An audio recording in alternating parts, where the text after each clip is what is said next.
Hello दोस्तों, स्वागत है आप सभी का एक बार फिर से मेरे YouTube चैनल पे। मेरा नाम है रवि। तो चलिए आज की वीडियो को हम शुरू करते हैं। और मैं आप लोगों के लिए यहाँ पर लेके आया हूँ कंप्यूटर की क्लास को। कंप्यूटर की क्लास हम लोगों ने 10 से 15 क्लास अभी तक कर ली हैं। आज हम बात करेंगे इसी में सॉफ्टवेयर को हम डिस्कस कर रहे थे। सॉफ्टवेयर की एक वीडियो मैंने आप लोगों को दे दी है जिसमें हमने सॉफ्टवेयर के टाइप्स देखे थे, उनको हमने धीरे धीरे करके पढ़ना शुरू किया था। तो आज हम इसी को फर्दर आगे को डिस्कस करेंगे। तो चलिए शुरू करते हैं। ये क्लास आपके आने वाले एग्जाम आरओ एआरओ के लिए तो इम्पोर्टेंट है ही, और अधिशासी अधिकारी, लैब असिस्टेंट, बंदी रक्षक, इन सभी के लिए भी ये इम्पोर्टेंट रहेगी। क्योंकि आप लोगों को पता है, चाहे यूके SSS हो फिर या फिर यूके PSC, कंप्यूटर के क्वेश्चन आप लोगों से पूछ लिया जाता है। यूके SSS थोड़े कम क्वेश्चन पूछता है, लेकिन यूके PSC में कंप्यूटर का ज़्यादा वेटेज यहाँ पर आप लोगों को देखने को मिलेगा। आरओ एआरओ के प्री और मेंस दोनों में आप लोगों को जीएस के पोर्शन में कंप्यूटर देखने को मिलेगी। तो हम यहाँ पर प्रीवियस ईयर क्वेश्चन को भी डिस्कस कर रहे हैं। हम लोगों ने एक वीडियो बनाई थी जिसमें हम लोगों ने क्वेश्चन आंसर को भी डिस्कस किया था। तो आज हम यहाँ पर सॉफ्टवेयर को डिस्कस करेंगे। तो सॉफ्टवेयर को यहाँ पर हम देखेंगे। हमने पिछले क्लास में अगर थोड़ा सा इसका रिवीजन अगर हम लोग करें तो सॉफ्टवेयर को हम लोगों ने 3 भागों में विभाजित किया था। हमने सबसे पहले देखा था सिस्टम सॉफ्टवेयर, ठीक है, सिस्टम सॉफ्टवेयर देखा था। दूसरा हम लोगों ने यहाँ पर देखा था एप्लीकेशन सॉफ्टवेयर, और तीसरा हमने देखा था यूटिलिटी सॉफ्टवेयर। तो ये 3 प्रकार के सॉफ्टवेयर हमने देखे थे। सॉफ्टवेयर को हम 3 भागों में विभाजित करते हैं। मैंने बोला था एप्लीकेशन सॉफ्टवेयर और यूटिलिटी सॉफ्टवेयर को मैं अलग से क्लास में कराऊंगा, तो हम इसको अन्य क्लास में डिस्कस करेंगे। अभी हम यहाँ पर जो बात करने वाले हैं वो बात करने वाले हैं सिस्टम सॉफ्टवेयर की। तो सिस्टम सॉफ्टवेयर को भी हम लोगों ने फर्दर डिवाइड किया था। जैसे आप लोगों ने पिछली क्लास में देखा, हमने यहाँ पर इसको सबसे पहले ऑपरेटिंग सिस्टम देखा था यहाँ पर, ठीक है। तो ऑपरेटिंग सिस्टम हम लोग यहाँ पर देखते हैं। उसके बाद इसमें हम लोगों ने देखा था लैंग्वेज ट्रांसलेटर, यानी कि भाषा का ट्रांसलेशन हम लोगों ने देखा था। और भाषा के ट्रांसलेशन में हम कंप्यूटर की लैंग्वेज जब पढ़ते हैं उसका ट्रांसलेशन किस प्रकार से किया जाता है, क्योंकि कंप्यूटर मशीनी भाषा को समझता है और जो हम यूज करते हैं उस भाषा को समझ नहीं पाता। तो इसलिए ट्रांसलेटर की ज़रूरत होती है। हम लोगों ने देखा था असेंबलर देखा था, इंटरप्रेटर देखा था, ठीक है।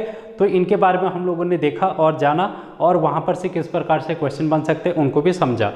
तो आज हम यहाँ पर बात करेंगे ऑपरेटिंग सिस्टम की। तो आप लोग हेडिंग लिख लेना, ऑपरेटिंग सिस्टम। तो सिस्टम सॉफ्टवेयर का एक हम पार्ट डिस्कस करने वाले हैं जो कि है ऑपरेटिंग सिस्टम।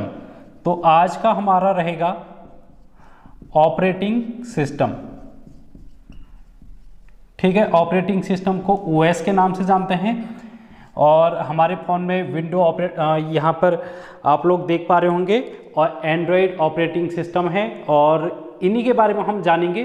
तो ऑपरेटिंग सिस्टम क्या होता है इसको थोड़ा सा हम यहाँ पर समझते हैं, इसकी परिभाषा देखते हैं, इसके बारे में थोड़ा सा समझने की कोशिश करते हैं। तो अगर हम देखेंगे तो ऑपरेटिंग सिस्टम के बारे में, ये एक मैनेजर है। क्या है ये? Manager of computer. Manager of computer Hindi में आप लोगों से पूछा जा सकता है मेरुदंड, ठीक है। कंप्यूटर का मेरुदंड किसको कहा जाता है? ऑपरेटिंग सिस्टम को कहा जाता है। कंप्यूटर का मैनेजर किसको कहा जाता है? तो ये ऑपरेटिंग सिस्टम को कहा जाता है। इस टाइप से आप लोगों से पूछा जाता है। जैसे कंप्यूटर का मस्तिष्क किसको कहा जाता है, तो ये बहुत बार एग्जाम में पूछा गया है। अब इसके अलावा इसके बारे में थोड़ा सा और जानकारी ले लेते हैं। तो यहाँ पर आप लोग देख पाएंगे जो ऑपरेटिंग सिस्टम है ये क्या करता है? यूजर तथा कंप्यूटर के बीच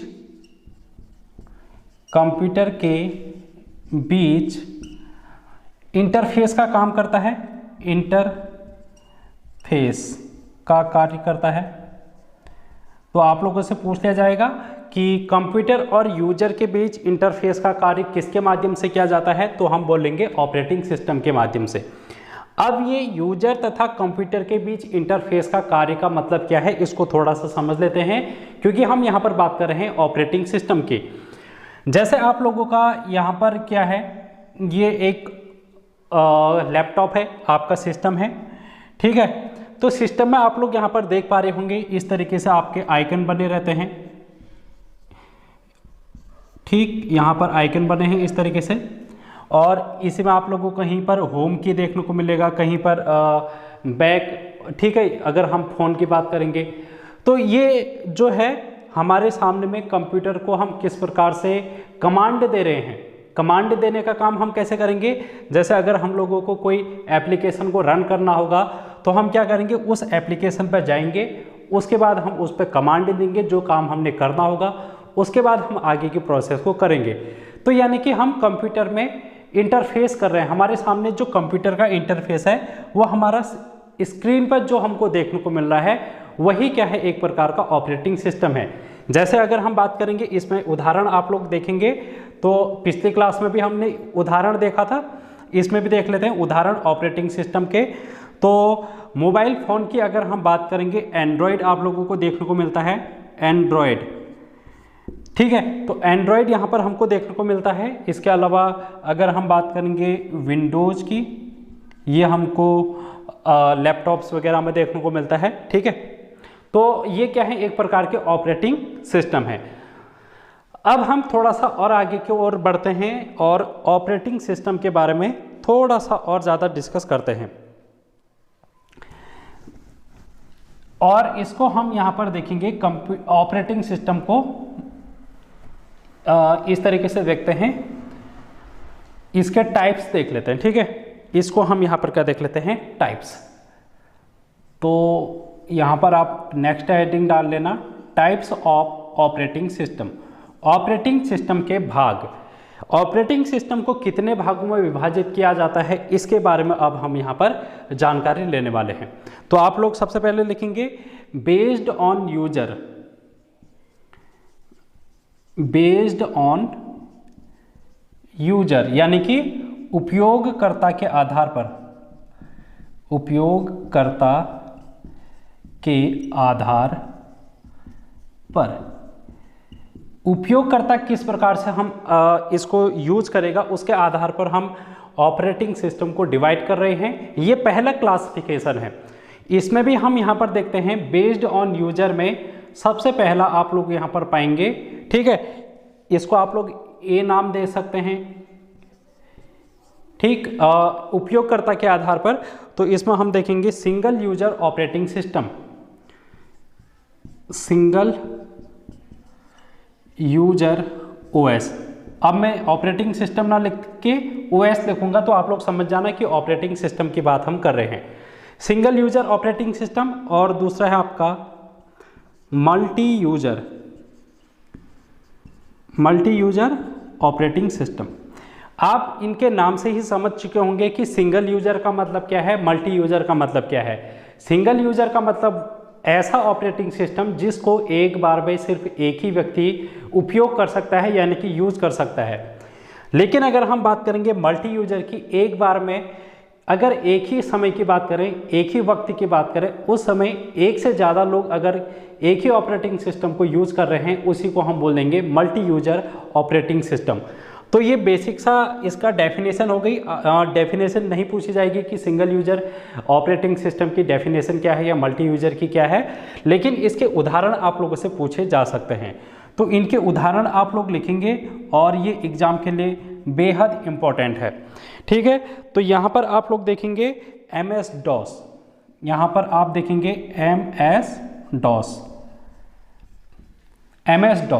इसको हम इस प्रकार से भी लिखेंगे MS DOS। MS DOS क्या है, एक प्रकार का सिंगल यूजर ऑपरेटिंग सिस्टम है। अब आप लोगों से बहुत बार एग्जाम में पूछा जाता है कि ये जो DOS है इसका फुल फॉर्म क्या है। तो इसका फुल फॉर्म है डिस्क ऑपरेटिंग सिस्टम। हिंदी में भी इसको डिस्क ऑपरेटिंग सिस्टम ही कहेंगे, देवनागरी लिपि में आप लोग लिख सकते हैं डिस्क ऑपरेटिंग सिस्टम। तो MS DOS क्या है, एक प्रकार का सिंगल यूजर ऑपरेटिंग सिस्टम है। MS DOS का प्रयोग एक बार में सिर्फ एक ही व्यक्ति कर सकता है। इसके अलावा इसके अन्य उदाहरण आप लोग लिखेंगे विंडोज 95 और 98 ये पुराने विंडोज़ हैं, विंडोज़ के पुराने यहाँ पर आप लोग इसके देखेंगे संस्करण।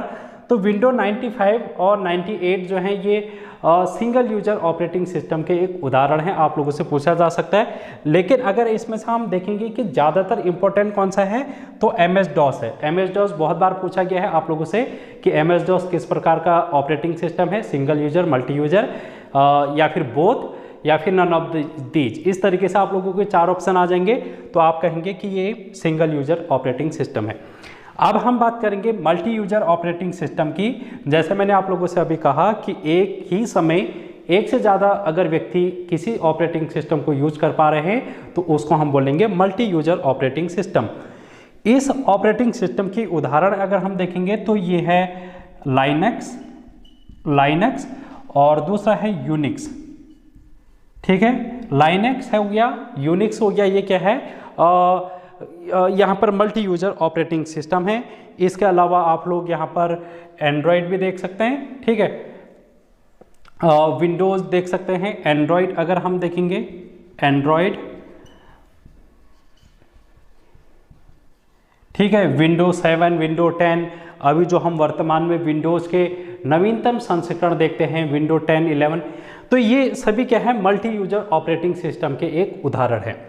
तो ये तो था क्लासिफिकेशन बेस्ड ऑन यूजर, उपयोगकर्ता के आधार पर हम लोगों ने 2 भाग में इसको बांटा। एक बांटा हमने सिंगल यूजर और दूसरा देखा मल्टी यूजर। अब हम देखेंगे इसको फर्दर।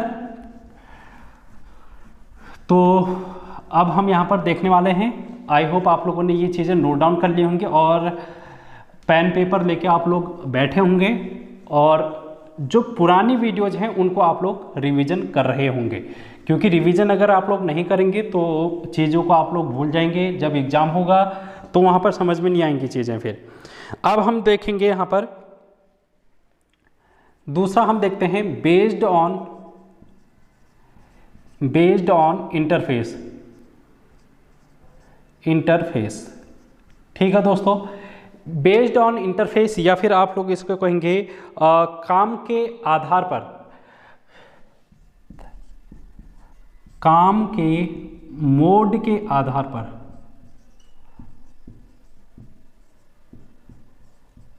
पर। ठीक है, तो ये अगर हम बात करें बेस्ड ऑन इंटरफेस, हम किस प्रकार से इंटरफेस कर पा रहे हैं उसको अगर हम देखें तो यहाँ पर 2 भागों में इसको डिवाइड किया जाता है। इसको 2 भागों में हम यहाँ पर डिवाइड कर रहे हैं। एक है GUI, क्या है GUI, और दूसरा क्या है CUI। अब इनके बारे में थोड़ा सा डिस्कस कर लेते हैं और पहले तो फुल फॉर्म देख लेते हैं। तो GUI का फुल फॉर्म होता है ग्राफिकल, हिंदी में ही लिख देता हूँ मैं ग्राफिकल, अंग्रेजी में भी इसी तरीके से लिखेंगे graphical user interface. Graphical user interface. और अगर हम CUI की बात करेंगे तो इसको हम बोलते हैं कैरेक्टर या फिर कमांड। दोनों में से अगर आप लोगों को जो भी देखने को मिलेगा आप लोग उसको टिक कर सकते हैं। कैरेक्टर यूजर इंटरफेस,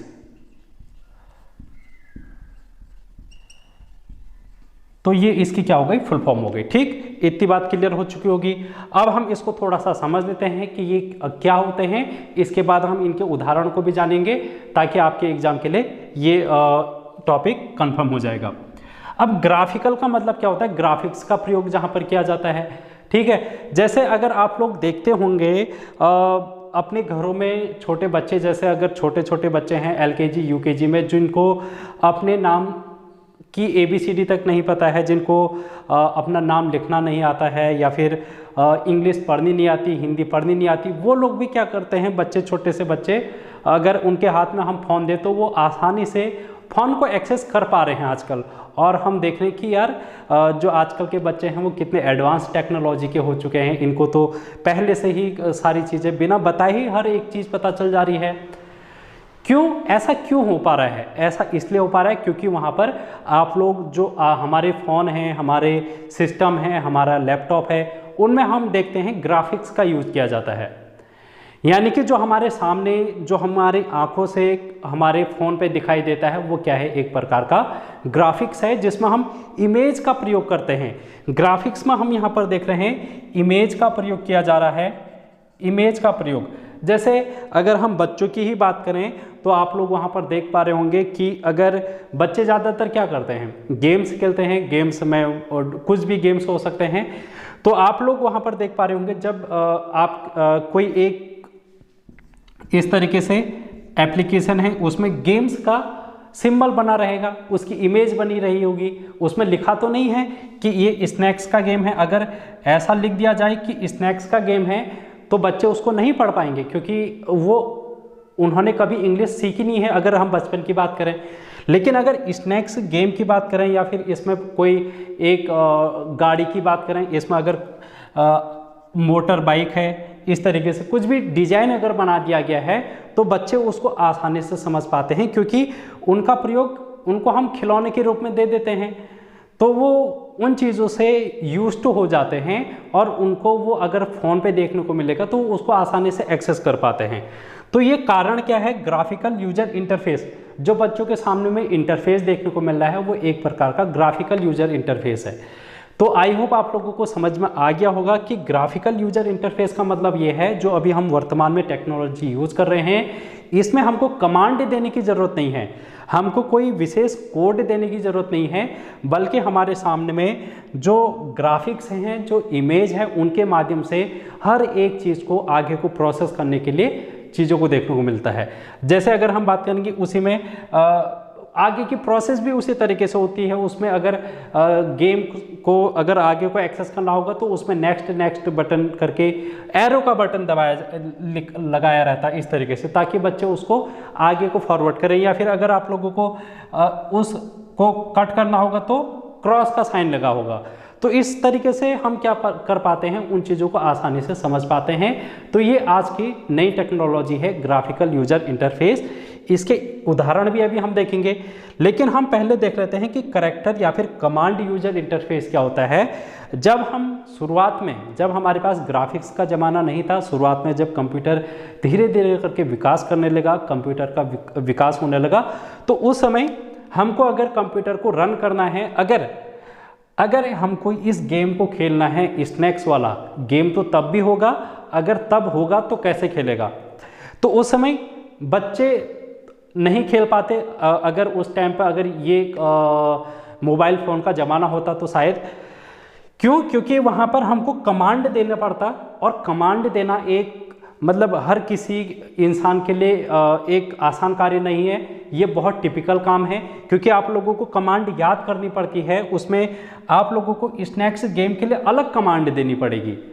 अगर आप लोग स्नैक्स गेम खेलना चाहते हैं या फिर कोई भी अलग काम करना चाहते हैं, तो हर एक एप्लीकेशन पर जाने के लिए, हर एक काम को करने के लिए, हर एक चीज़ को एक्सेस करने के लिए कमांड देनी पड़ेगी। यानी कि हमको टाइप करना पड़ेगा और वो कमांड याद करनी पड़ेगी। अगर कमांड गलत हो गई तो वहाँ पर जो मेन पॉइंट है वो एक्सेस नहीं हो पाएगा।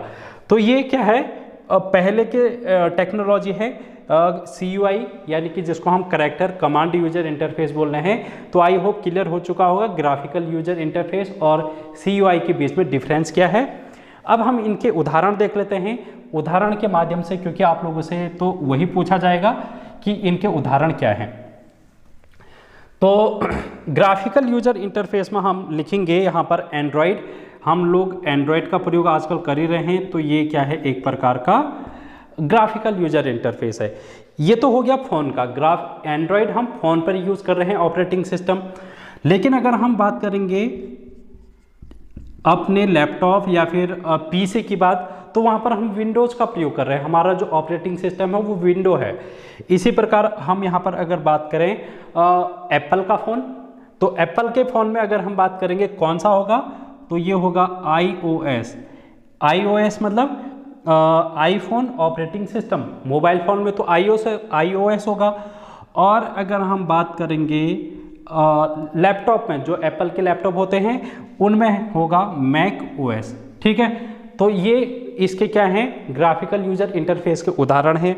इसके अलावा आप लोगों से एक मोस्ट इम्पॉर्टेंट जो कि आप लोगों को ध्यान में रखना है वो है लाइनेक्स। ठीक है, लाइनेक्स क्या है, एक प्रकार का ग्राफिकल यूजर इंटरफेस का उदाहरण है, तो ये भी आप लोगों को ध्यान में रखना है। अब हम CUI की बात करें तो CUI में आप लोगों को यहाँ पर MS DOS देखने को मिलेगा। MS DOS जो अभी हम लोगों ने पढ़ा था सिंगल यूजर ऑपरेटिंग सिस्टम, उसमें हम लोगों ने देखा MS DOS यानी कि Microsoft disk operating system. MS का फुल फॉर्म भी पूछा जा सकता है, माइक्रोसॉफ्ट डिस्क ऑपरेटिंग सिस्टम है, जो कि एक प्रकार का CUI बेस्ड ऑपरेटिंग सिस्टम है।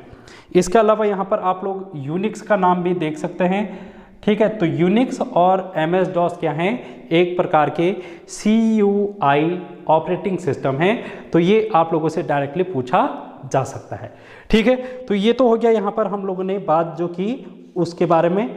अब थोड़ा सा और आगे की ओर बढ़ेंगे, यहाँ पर हम थोड़ा सा जान लेते हैं लाइनेक्स और यूनिक्स के बारे में, क्योंकि एंड्रॉयड के बारे में आपको पता ही है, विंडोज़ के बारे में भी पता है, iOS के बारे में, macOS के बारे में, और एग्जाम में यहाँ से क्वेश्चन थोड़े कम पूछे जा सकते हैं, इसके अंदर ज़्यादा नहीं पूछा जाएगा, लेकिन लाइनेक्स और यूनिक्स के बारे में आप लोगों को थोड़ा सा जानकारी होना चाहिए। तो लाइनेक्स और यहाँ पर हम यूनिक्स की बात करेंगे, तो अगली हेडिंग यहाँ पर आप डालेंगे लाइनेक्स और यूनिक्स की। तो ये टाइप्स तो हम लोगों ने देख लिए, दो प्रकार के टाइप थे, मतलब दो भागों में हमने विभाजित किया था बेस्ड ऑन इंटरफेस, ठीक है। तो अब हम यहाँ पर बात करने वाले हैं लाइनेक्स और यूनिक्स की बात, UNIX यूनिक्स, और दूसरा हम पढ़ेंगे लाइनेक्स की बात।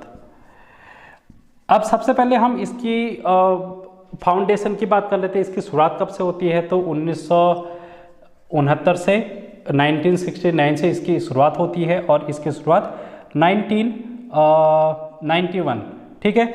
तो 1991 से इसकी शुरुआत होती है। और यूनिक्स की अगर हम बात करेंगे तो डेनिस रिची नाम के एक वैज्ञानिक थे, जिन्होंने रिची होगा ये, डेनिस रिची नाम के एक वैज्ञानिक ने इसका ऑपरेटिंग सिस्टम का खोज किया था।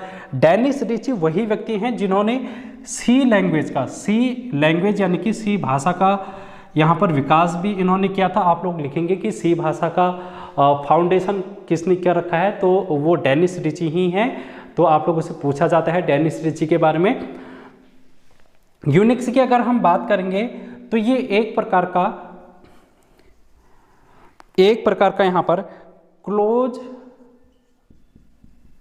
सोर्स, ठीक है, ये क्या है, एक प्रकार का क्लोज सोर्स ऑपरेटिंग सिस्टम है।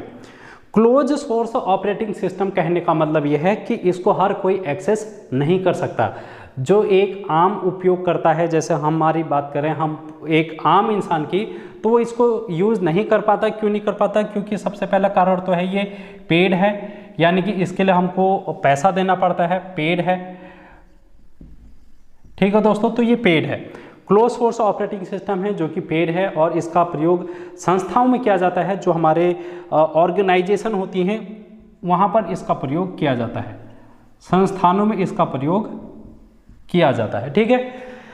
अब यहाँ पर इसके अलावा हम यहाँ पर आ जाते हैं लाइनेक्स की। तो इसका नाम लाइनस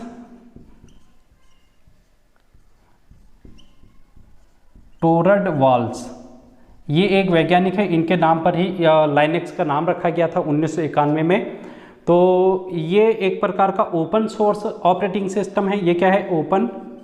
आपसे पूछा जा सकता है कि ओपन सोर्स ऑपरेटिंग सिस्टम इनमें से कौन है? लाइनेक्स ओएस या फिर यूनिक्स ओएस या फिर एंड्रॉयड, इस तरीके से आप लोगों से पूछा जा सकता है। तो ये क्या है? एक प्रकार का ओपन सोर्स। ओपन सोर्स मतलब सभी के लिए खुला हुआ है, इसको इजीली एक्सेस किया जा सकता है, फ्री में अवेलेबल है, हर कोई उपयोगकर्ता इसको यूज कर सकता है। तो ये थोड़ा सा बेसिक सा डिफरेंस है। इसके अलावा यहाँ पर आप पाएंगे इसके अलावा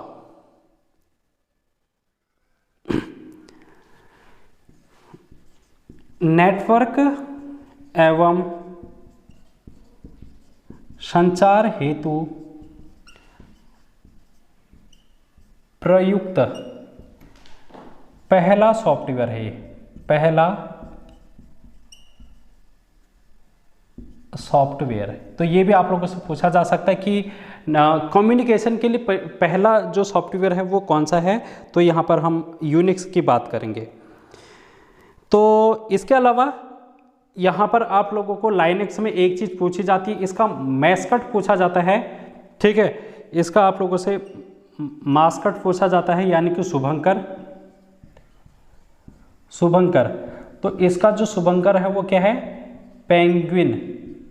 पेंगुइन एक प्रकार का पक्षी है, वो क्या है, इसका शुभंकर है, मैस्कॉट है।